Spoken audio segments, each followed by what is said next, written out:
ne strigau în timp ce cântai ne strigau. Mi-era jenă că ne strigau. Nu se devină fiindcă nu se opreau. Știu că e miraj tare, dar nu e așa de frumos în stradă. Multă dezorganizare, sala monoare de gringoladă. Nu te grăbi cu file să crești, nu îți dorești pe autostradă. Bagă un sport, bagă o școală, poate te îndrăgostești de o fată. Scos din suflet ființe curate. Salutare! Tocmai am plecat de la fratele meu Alex, care m-a ajutat să intru cu flexul în motocicletă, să desfac un șurub care rămăsese înțepenit.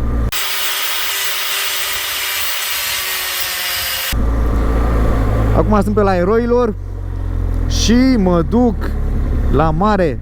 Mâine e 1 mai și mă duc cu motocicleta în Vama Veche, lucru pe care nu l-am mai făcut de multă vreme, de ani de zile. Planul meu este să merg pe autostradă până în dreptul Călărașului, după aia să ies de pe autostradă, să merg la Călăraș, să trec cu bacul pe la Silistra și după aceea să merg pe drumul ăla de acolo din sud către Vama Veche, pe care eu mi-l amintesc să fie foarte, foarte mișto. Dar până una alta trebuie să navighez un pic prin traficul ăsta din București. E sâmbătă, în jurul orei prânzului, uite-te și tu cât de liber este. Dacă ar fi așa mereu. Întotdeauna mi-a plăcut Bucureștiul primăvara, are un farmec aparte când înverzește și mai ales atunci când înfloresc pomii. Uiți un pic de toate celelalte neajunsuri din orașul ăsta.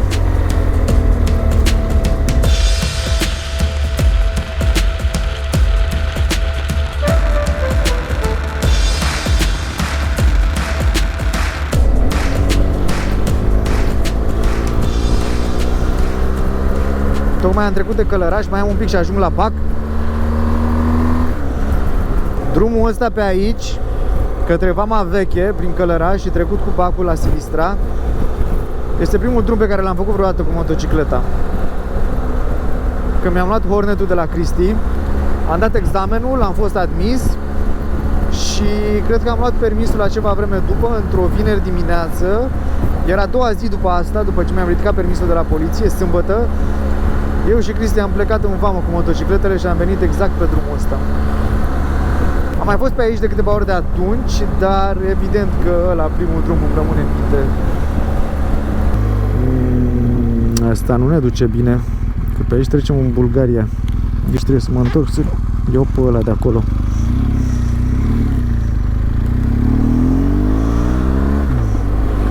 Mi se pare un pic evident că m-am rătăcit.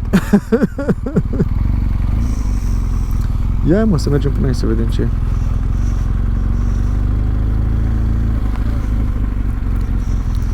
Părea că se putea coborî. Ecostar. Nu pe aici. Ideea e că eu nu vreau să trec în Bulgaria, vreau să trec din România în România. Doar să traversez Dunărea.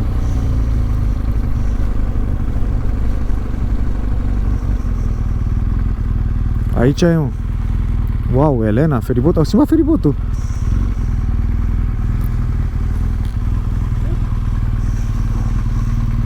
Bă, să vezi că nu pot să plătesc cu cardul aici, o să turbez. Sărut mâna, vreau să trec și eu tot în România. 15 lei, da. Cu... România, Bulgaria, unde vrei. Bine, cu cardul, vă rog. Mulțumesc frumos, sărut mâna.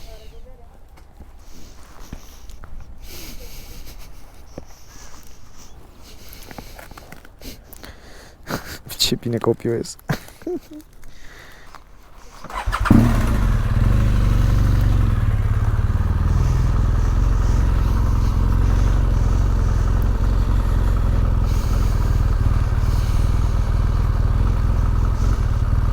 Sper să nu cad ca boul în fața tuturor acestor motocicliști aici.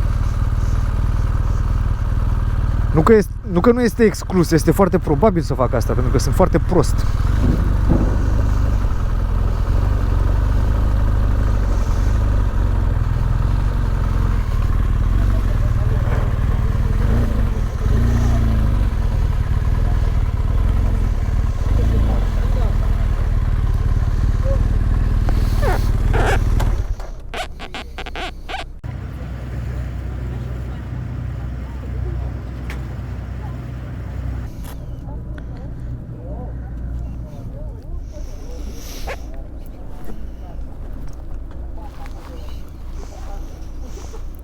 Ne-am găsit gașcă mare pe feribot aici.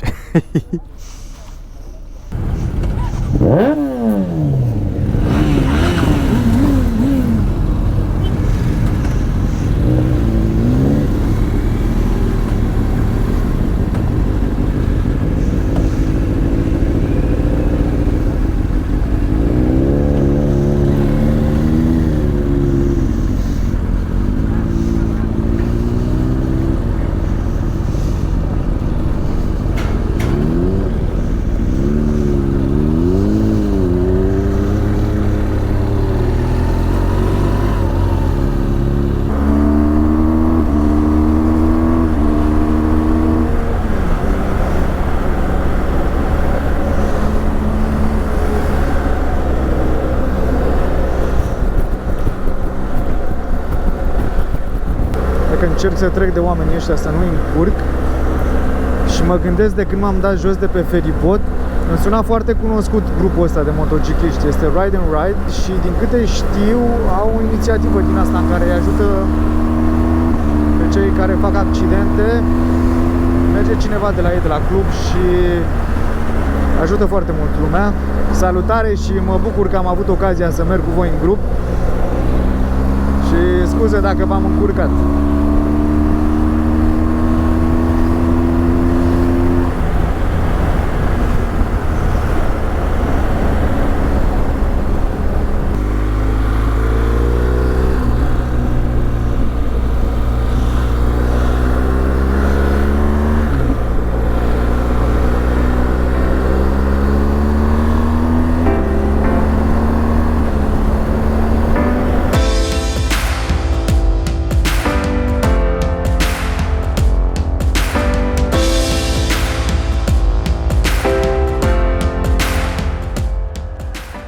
Am trecut mai devreme de Adam Clisi, mai am 79 de km până ajung în vamă. Bă, cât de frumoasă e Dobrogea.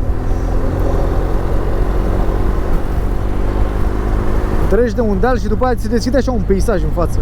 Wow!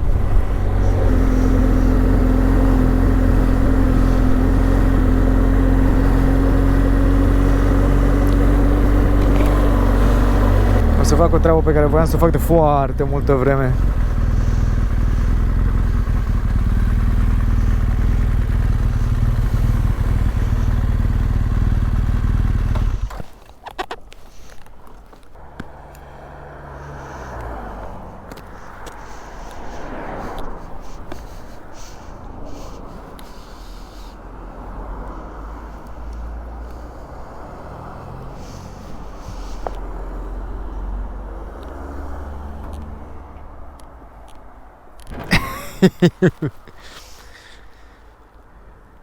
Bun.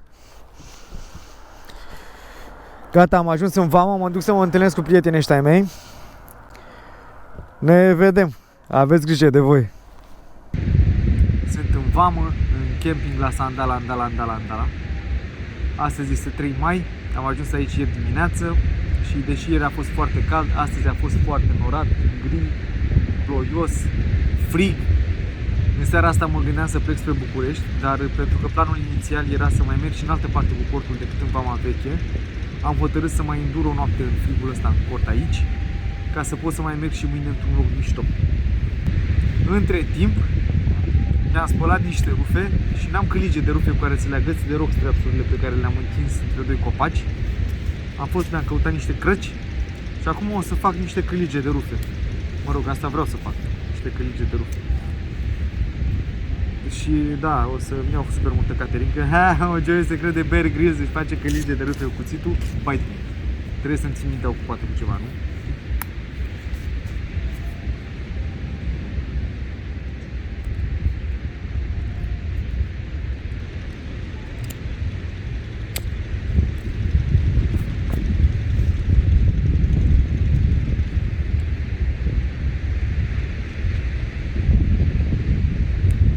În vreo 40 de minute am reușit să fac 3 cârlige de rufe și să mă tai foarte rău la deget.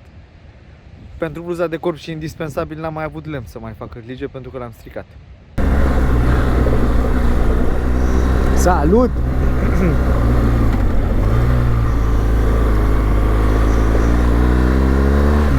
Iertați-mă un pic, că sunt gropi.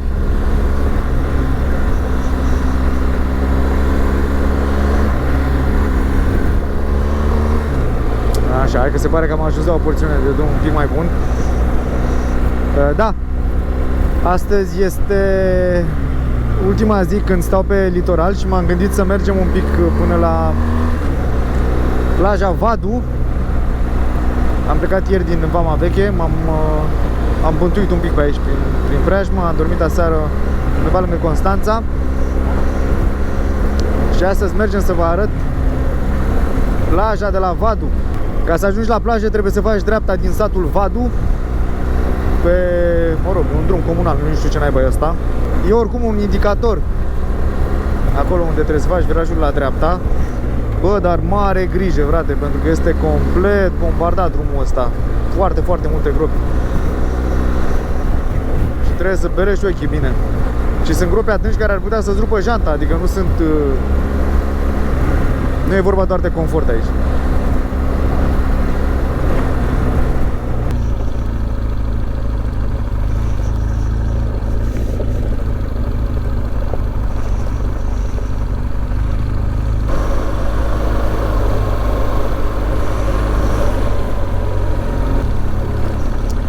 Am ajuns într-o zonă unde e și un pic de nisip pe drum și încerc să fiu atent cum abordez zonele astea. Să nu mă trezesc că e vreo parte cu nisip mai puțin tasat, că nu vreau să sar de pe motocicletă.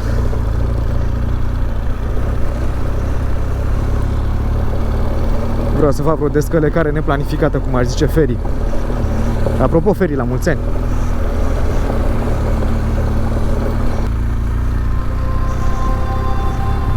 Wow!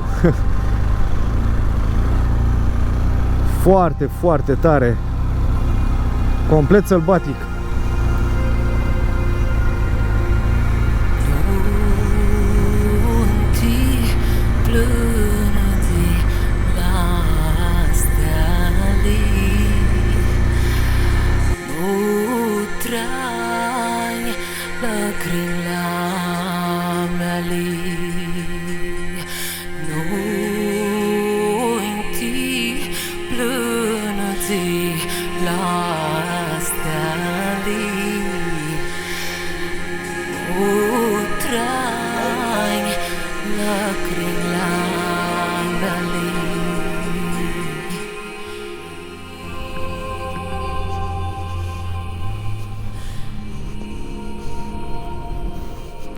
Da, mă, și dacă toți sunt aici, trebuie să vă mărturisesc un lucru. Ieri plănuiam să vin și să dorm cu cortul pe plajă. Aici, pe plaja asta undeva.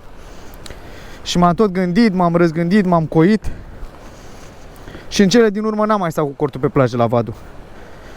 Am sunat de dimineață la Asociația Rezervației Biosferei Delta Dunării ca să-i întreb dacă exista vreo posibilitate să campez aici. Și doamna de acolo mi-a zis că nu este voie să campezi. Lucru pe care îl bănuiam, pentru că e rezervație naturală. Și deși aș fi putut să fac asta, pentru că eram doar eu, era un singur cort și știu că sunt responsabil și aș fi adunat toate gunoaiele după mine, mă gândesc acum mai bine și ideea e că mă bucur foarte mult că am decis să nu stau aici cu cortul, pentru că e o decizie pe care dacă ar lua-o fiecare dintre ăia care vara vin și își pun corturile aici, ar face locul ăsta să rămână așa cum e acum, în momentul ăsta când sunt eu aici. Bă, e superb, mă. E foarte, foarte, foarte frumos. Foarte frumos, uite-te și tu. E incredibil.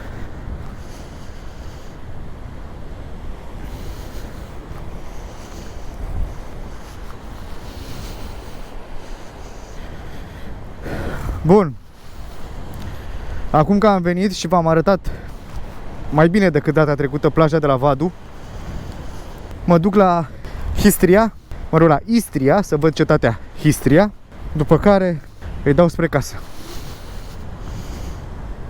Da, acum hai să mergem, că trebuie să ieșim cu Jessica de aici, din nisipul ăsta. Nu mă mai întorc încolo. Merg în față, să văd unde ajung. Da, dacă vreți să veniți la Vadu, veniți, uitați-vă. Am înțeles că se poate sta peste zi, dar seara trebuie să-ți iei toate catrafusele, mai ales tot gunoiul, și să te cari undeva unde ai amenajat.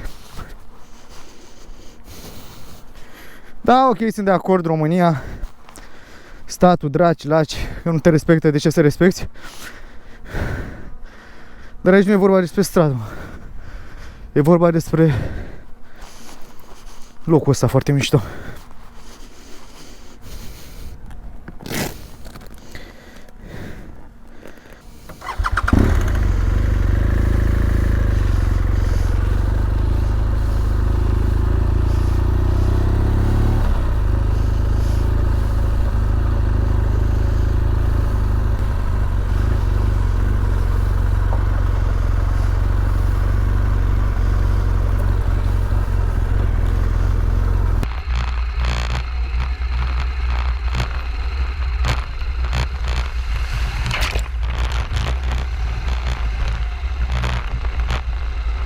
Gata, am făcut dreapta către Histria și drumul este neasfaltat în mod surprinzător. Din ce m-am uitat pe Google Maps era că ar fi trebuit să fie pavat. Ce fac oamenii ăștia, mă? Și fac poza, rapița. Am făcut și eu mai devreme, nu-i judec.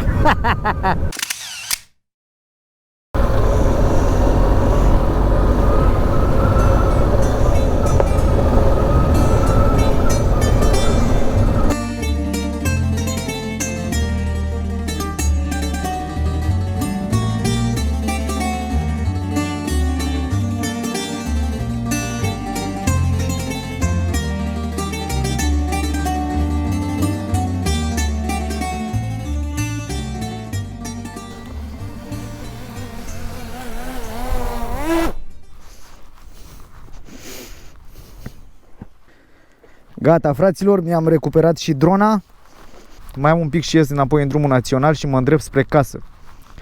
Asta a fost tura mea în Dobrogea cu ocazia sărbătorii de 1 mai. Aveți grijă de voi și ne vedem data viitoare. Ciao!